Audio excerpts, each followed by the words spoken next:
So welcome again to the next episode of TÜV SÜD Insights at the World Hydrogen Congress in Rotterdam. I'm here with Florian, the chair of H2vorOrt, a really interesting initiative in Germany, but also you're active in the European context. But before we start to dig a bit deeper in the topic, I would like to introduce yourself and your position, and especially also H2vorOrt.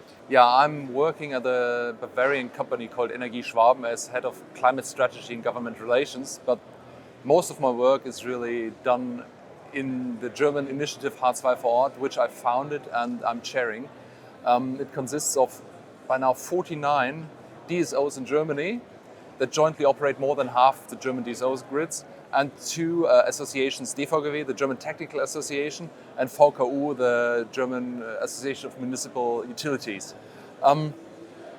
We founded that in 2020, actually, in response to the process of the German hydrogen strategy developing. Because we saw that as DSOs, we have to take charge to transform the German gas grids to climate neutrality. Because otherwise, if we're not going to do it, who's going to do it? We decided we won't wait until the government says, well, now you have to do something, because it's infrastructure, and infrastructure takes time. Yeah. So we started in 2020, in May 2020, and by autumn we published a strategy paper that already detailed we're going to do a planning process. A planning process on how to transform the German DSO grids to climate neutral gases, first and foremost hydrogen. And this in a bottom-up approach. Because if you look at Germany, you have the TSO lines, and the TSO lines, we have connections of around 500 to 600 customers directly, 500 to 600 a piece, not 500 to 600,000, 500 to 600. And 1.8 million industrial and commercial customers, and half of all German households are connected to the DSO grid. So this is really where the magic happens if you transform, because 80% of the amount of gas nowadays also goes out via the DSO grids, and 20% via the TSO grids directly. So decarbonizing gas means decarbonizing the DSO grids. And this is basically where we started acting, and we developed a planning system, the Gas Distribution Transformation Plan, the GTP, or Gasnetzgebietstransformationsplan in German, a fabulous German word. Yeah, nobody can remember it, but all can remember that they can't remember it, so it stays in their head. It's a very smart move there. So we started that actually 2 years ago. In 2022, we published a planning handbook. And this planning handbook, after this publishing of this planning handbook, the DSOs had time for 4 months to do the planning and send back some data to us, which we then consolidated into a report in September last 2022. 180 DSOs in Germany took part, and we did this again this year in 2023. Now we have participation of 241 DSOs, with a total network length of 415,000 kilometers in Germany. So we have a total network length at DSO level of 560,000 kilometers. This is the actual numbers that I know. So we cover really the majority already in our planning. And of course, in Germany we have tons of small, very small DSOs, like Stadtwerke, the very tiny municipal utilities. And the smaller they are, the less likely they are to be in there. But from the amount of network length that I've told you, you already realize we caught the big fish. And there's, in all the districts in Germany, I think we have 401 districts. I think there's 20 districts where there's not a GTP line in there. Yeah, so we're really covering a lot of that. And what's really showing in this report, and you can all download this from www.h2vorort.de, H2vorOrt.de, and it's coming out next week in English, by the way. This results report, it's we published a German version in September, and they not only can you see how in Germany the DSOs are planning to use hydrogen. You will see first use of hydrogen until 2030 in many regions, in the majority of regions.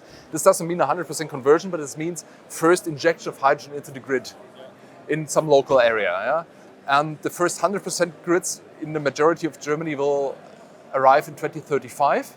And we also have this year for the first time like a picture of the, based on current planning, of course, of the end states, of the target states, on when, in what mixture. We will see a lot of biomethane there as well. Yeah, will we have a decarbonized grid?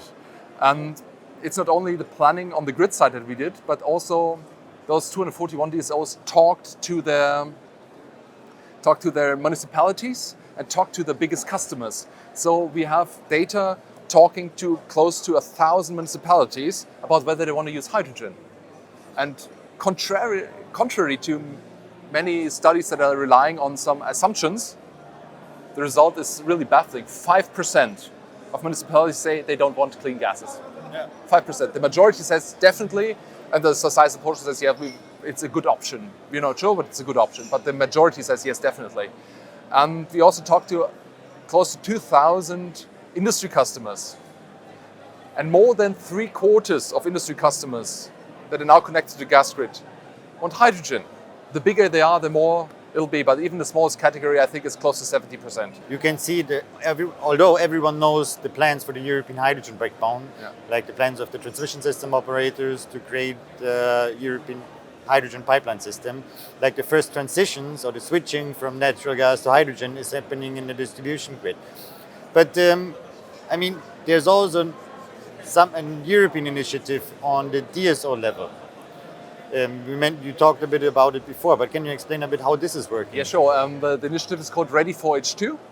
And Ready4H2 was founded, I think, also 2 years ago, and going on 3 now. And in Ready4H2, we have, I think, 22 countries, DSOs from 22 countries. There are 100 DSOs from 22 countries working jointly together to transform the European DSO lines to the primary hydrogen distribution infrastructure of the future. So basically what's happened is we developed a roadmap, a common roadmap that really aligns to this goal to see, well, what do we have to do? And basically now countries are working to implement this roadmap. And this is a really exciting thing with the GTP. We're implementing this from the German side, but other countries are also doing their thing and working towards this, establishing the DSOs, the gas DSOs, as the distribution grids for hydrogen of the future. And this is really interesting in a European context, especially with the gas package and what's happening there now, because on a European level, usually, the visibility of the DSOs is not that high. Yeah. And that's something that Ready4H2 is planning to change. I mean, the European hydrogen backbone has a huge visibility, yeah, and everybody, oh, well, yeah, of course I know the backbone.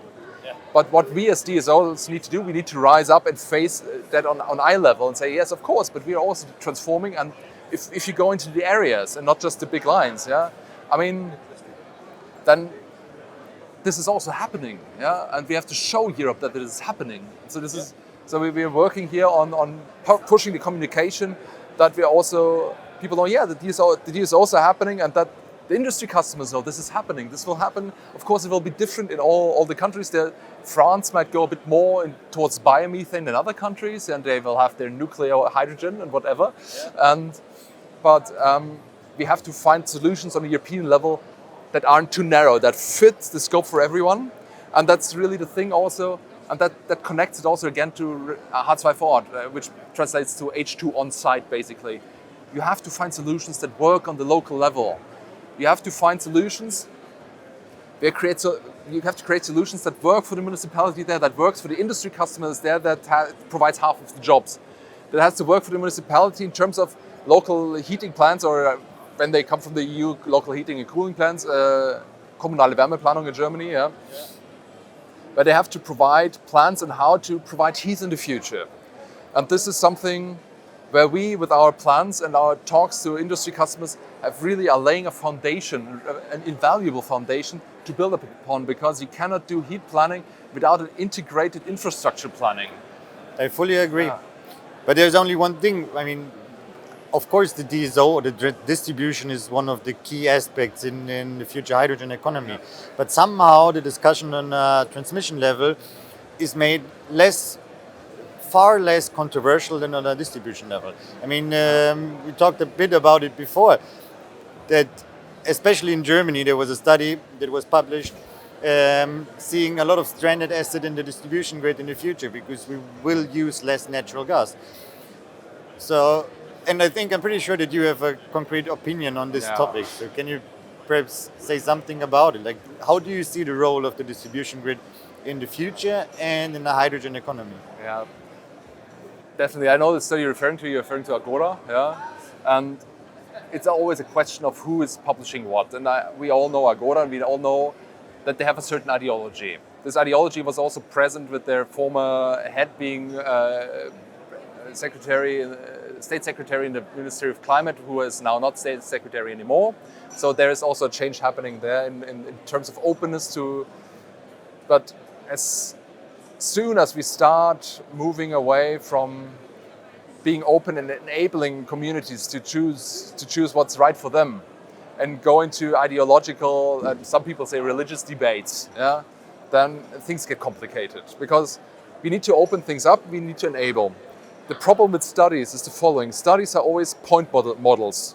So you have some assumptions, and then you put the assumptions into the model, and it's like with cooking. If you put some ingredients in there, the food you get out of the pan will only have the ingredients you put in there in. Sure. So basically you're heating up your ingredients a bit. So you're heating up your assumptions. If you have certain assumptions, if you start modeling something, that will come out. At the same time, it's like, those are optimization models that model how do we achieve climate neutrality the best and in the cheapest way, and under these assumptions. It's like a card house. If you flip one of those cards away, you don't reach this point anymore. And this is not how you build a strategy for a country. I think this is something that's known not only in Germany but across Europe. The building of the Berlin airport. Yeah? Took a bit longer than we expected. If somebody did a study on how to build an airport in Berlin, they would not have arrived at the reality of this. So basically, if you do a strategy, it has to be resilient. We have to be able to deal with things not working out. We have to assume that 20 to 40% will not work in things that we want to do. And we still have to achieve our plans. And we still have to be able to supply heat to the homes. So let's build resilient infrastructures. Let's have a net under our tightrope that we're walking towards climate neutrality. Let's make sure we have infrastructure there. If the worst case is yes, okay, then this didn't work out, then let's connect them, let's use more hydrogen. If hydrogen doesn't work, let's use more electricity. We really have to check that we're playing the whole piano, not only in the 2 octaves. And this is really how we need to go forward with this. We need to enable all the things, and we need to enable municipalities to give also broad options to the citizens. Because if it's like, you have this option and it will cost you 80,000 for your house, they will be like, yeah, thank you. A yellow vest to sit on the street is much cheaper. Yeah, true that. Yeah. But then perhaps one last, because you talked about practicability. Yeah. One last question, because this is also, of course, something that is interesting for us as TÜV SÜD. When we talk about hydrogen readiness, we know for the European hydrogen backbone, the European transmission line, roughly 75% can be rededicated from natural gas to hydrogen without major investments or adjustments. How is this in the distribution grid? This is actually a pretty good situation. If you look at the pipelines itself and the material of the pipelines, so we have a lot of plastic that works brilliantly. Then we have steel. Steel, sometimes an issue on the transmission line, because there you have high pressures and pressure changes. And this is where the hydrogen corruption sets in steel. If you have pressure changes because the oxide layer gets washed away. This does not happen so much on a distribution level. And also we're using very cheap steel there, because we're cheap now. But we're using like basic steel, and this means that the pipelines are much thicker. So in Germany we have also a high pressure area in the distribution grid up to 80 bars. But basically, as soon as you have to do like fracture mechanics calculations, and above 16 bars you have to do this, usually it turns out like, yeah, okay, in 400 years this thing will be crap. Yeah? But before that, it'll be fine. So steel is really, because hydrogen corrosion of steel has been really a major issue in discussions. This has been really looked at intensively by DVGW and all the institutes. In the distribution grids, it's just not an issue. And then you have, of course, then you have ductile cast iron and grey cast iron.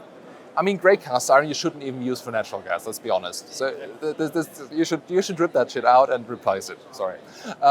So yes, grey cast iron is not H2 ready.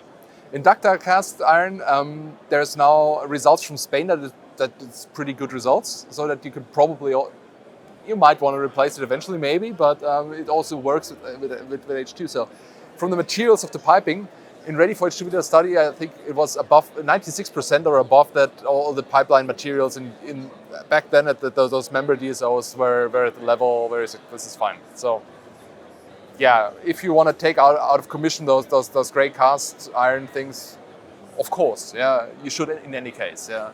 But it's not an issue. Of course, there will have to be some things done at the compressor level, and some of the components might have to be looked at. But in Germany, for example, if I remember correctly, DVGW looked at the cost of making the grids, the only grids, not the end appliance, the grids of the DSO grids, total DSO grids, H2 ready. The costs were, I think, between 10 and 15 billion or something. One time, not yearly. So this is about the amount that we pay each year for the feed-in of renewable electricity. Yeah, so, and we're talking about 560,000 kilometers of grid.